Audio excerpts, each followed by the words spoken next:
Hey, this is Matt once again. Welcome back to another review. This is another paid request, this time from OtakuGamingHD. And for those interested in requesting pretty much any type of videos or topics or randomness, whatever, feel free to send them either directly to my PayPal or join my Patreon. Both links are down below in the info box. It could be for reaction, topic, randomness, out of the blueness, commentary, re-review, whatever. Again, pretty much anything. But this is a film I never heard of. Remember from around 2015, where it stars Christopher Plummer, who is about 70, no, he's about 90 years old. The character, he's in a home with other people, including Martin Landau. His wife has just passed away, and he has dementia. There are times he can't remember much. And so when his wife passes, Martin Landau comes up to him and goes, "Do you remember the deal you had when your wife passed?" "No." "Here, read this." And then it is a letter that details factoids about the people that killed his family and Martin Landau's family 70 years ago in World War II due to concentration camps. And him and Martin Landau have the tattoos, being Jewish prisoners. And so Christopher Plummer goes on this journey to find this guy named Rudy Kurlander. And he's got to check with different people because they have the same name. Kind of like Arnold in Terminator. How many Sarah Connor's in his phone book? He's got to go to each person. And it's a slow-moving movie.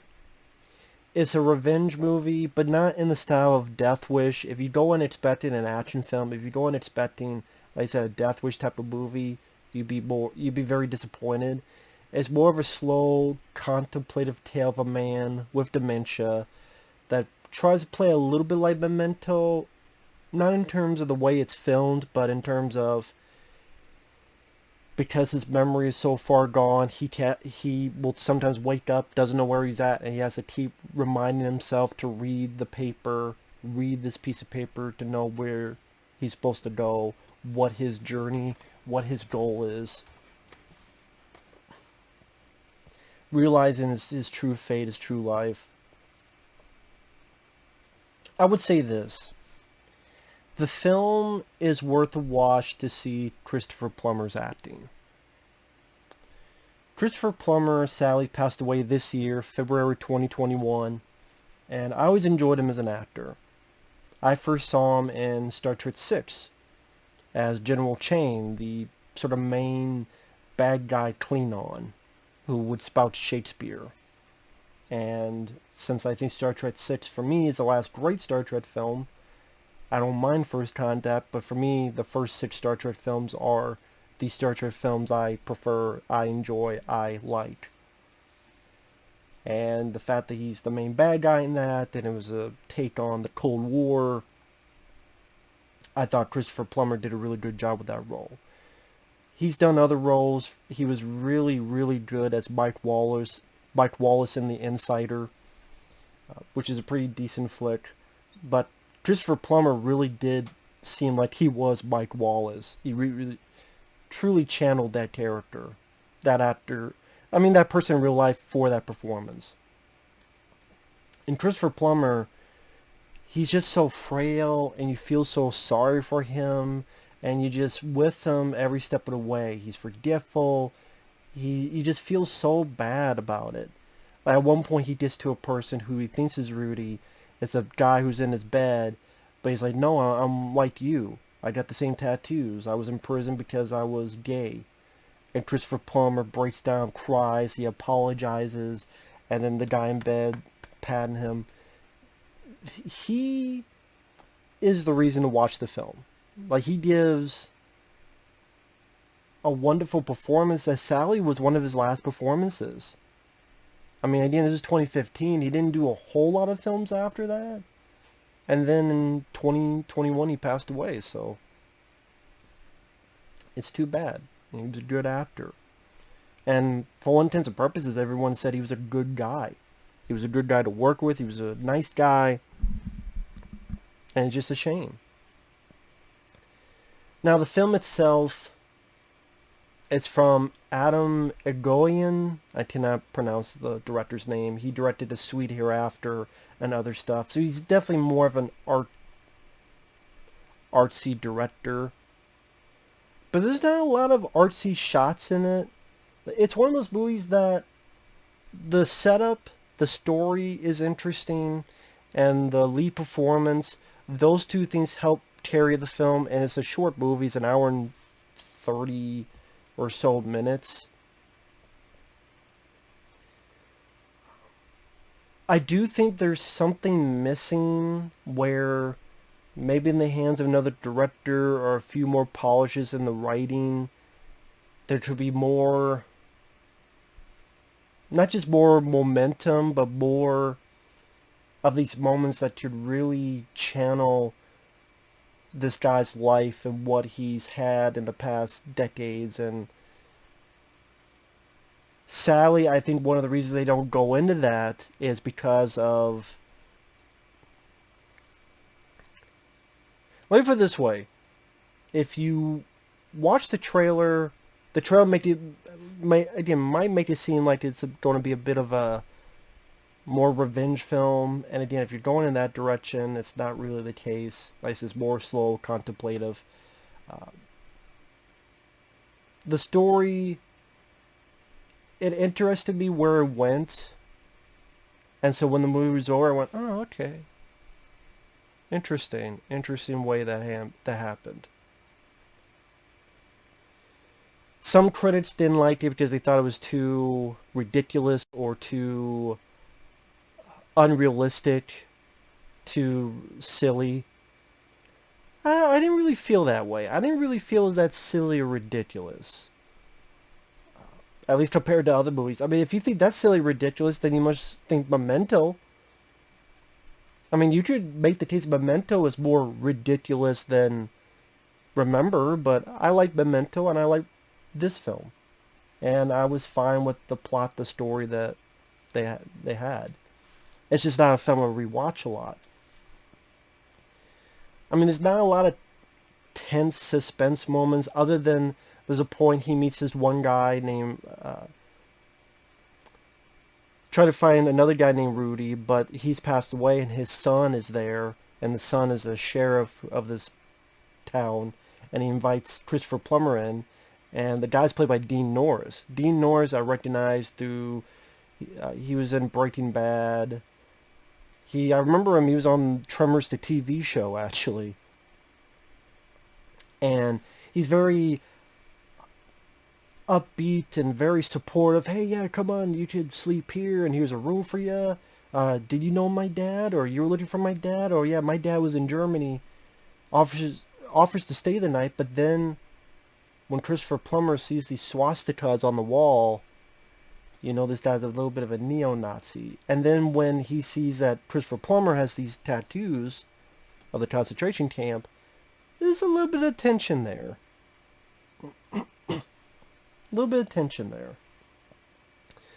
You also have not only Martin Landau, but Jürgen Prochnow from Das Boot, Beverly Hills Cop 2. He was the main villain in that. He was in The Teep, In the Mouth of Madness as Sutter Kane. So, with a bit of old man makeup on. Like I said, the ending was interesting. This is one of those movies, though, that if it wasn't for Christopher Plummer's performance, I wouldn't have a whole lot to say about it. But yeah, it was one of those movies I saw that, you know, I had low expectations, and I thought the ending had a little bit of nice, powerful stuff to it. I'm going off kilter in this review because I don't want to spoil things. So funny, spoiler warning, spoilers. You come to find out, he goes to 4 people. Each one, they're not the same Rudy's looking for. Rudy. Like I said, the first guy, he was German, but he was not the right Rudy. Second guy, like I say, he was bedridden. He was gay. He was in prison because of that. Plummer apologizes and cries because they both went through stuff. Third one, Dean Norris. It was his father who's passed away. And then the fourth one is the right guy, played by Jürgen Prochnow. But you come to find out is, yes, he is a German officer back in the day. Yes, he did help kill families in concentration camps, but so was Christopher Plummer. The two guys that escaped was Jürgen Prochnow and Plummer. Because of the dementia, he didn't remember that. What happened back in the day was they were ready to lose. We got tattoo serial numbers to sneak into the U.S., made a life of our own, and obviously because of this dementia, he forgot his past. He forgot who he really was. He finally, his fake identity, he believed that to be his real identity. He realizes this, as Jürgen Prochnow is telling this, shoots Jürgen Prochnow, then he shoots himself. Because of the guilt, because of realizing who he truly is, and he realizes that he's a monster just as much as Jürgen Prochnow, and he decides to end his life, which in a way, kind of a trajectory of the character where, instead of going, oh, okay, let's be friends, why can't we be friends and have a party, which that could have happened. That could have happened. That's the thing with Martin Landau, his steam. If Christopher Plummer did find this out, he could have been like, oh shit, I'm sorry. I lost my head. Let's have a barbecue. You have a barbecue? Let's have a barbecue. Hey, that motherfucker Martin Landau tried to get us both killed. Let's kill that motherfucker. I liked you in Ed Wood. That could have happened. Martin Landau didn't know that he would do that. He's lucky he did, otherwise his ass would be grass. And they're both the lawnmowers. So, I mean, there's that part that you go, well, you know. Thankfully, you knew that Christopher Plummer would grow a heart. Or that his heart that he kept with that. Instead of going, oh, I remember, fuck the, you know. 'Cause if your memory remembers that, who knows which side you go on. That would have been an even weirder ending. Oh yes, I'm sorry, let's just have a barbecue. Okay, fuck Martin Landau. And there's a couple, like I say, it is slow. At times it got a little bit boring. There's this one part that was a bit confusing where Christopher Plummer, because he's so forgetful, he's walking out of a clothing store, he bought some shirts, and the security guard goes up, and, hey, let me, you know, the thing went off, maybe they forgot to scan the barcode, I just gotta double check. He looks in Christopher Plummer's little bag, and he finds a gun. And of course, Plummer's shit steered. And the security guard goes, you know, man, hey, you know, hey, old dude. Would a security guard really be shrugging off a fucking gun? Just because he's old? Yeah, he's old. He could be fucking Clint Eastwood for all you know, and shoot you in the face. It could be retired Dirty Harry for all you know. Retired Paul Kersey. I don't see a security guard. You had a gun in a bag in a fucking clothing store. I'm going to give you back the gun. And it's nothing.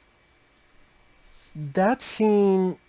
If someone could explain that to me, like OtakuGamingHD, if you could explain that scene to me, be my guest. How the fuck would any security guard that has any worth of shitness... I don't care if he's old. I don't care if he's 100. I don't care if it was a 2-year-old baby. Which that'd be even weirder. I don't give a fuck if it was a furry. I don't give a fuck if it was someone in a fur suit, someone in a mascot suit, someone in a chicken suit, or someone who's a chicken shit.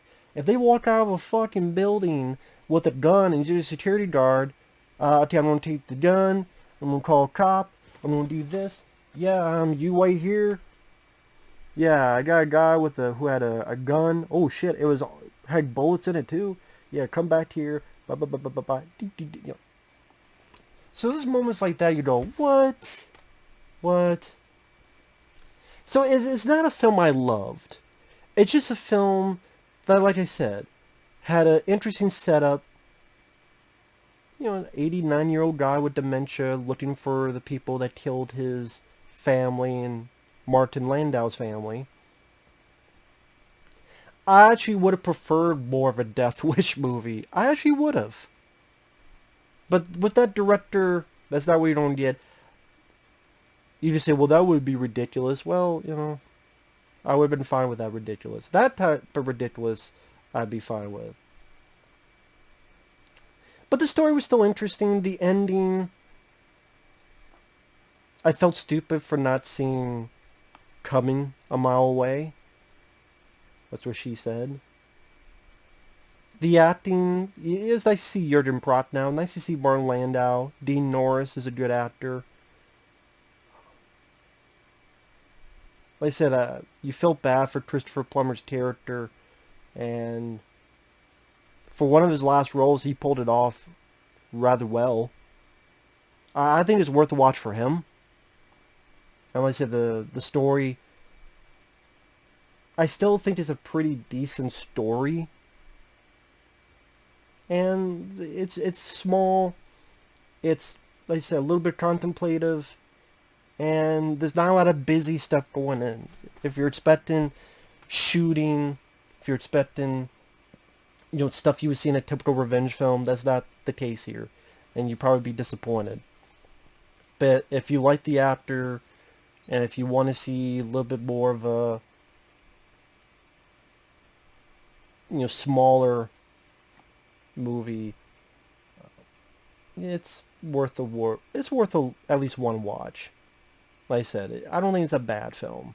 It's not a film I rewatch, but not a bad film. So, with that said, thanks for watching. Take care. We'll see you guys later. Bye-bye.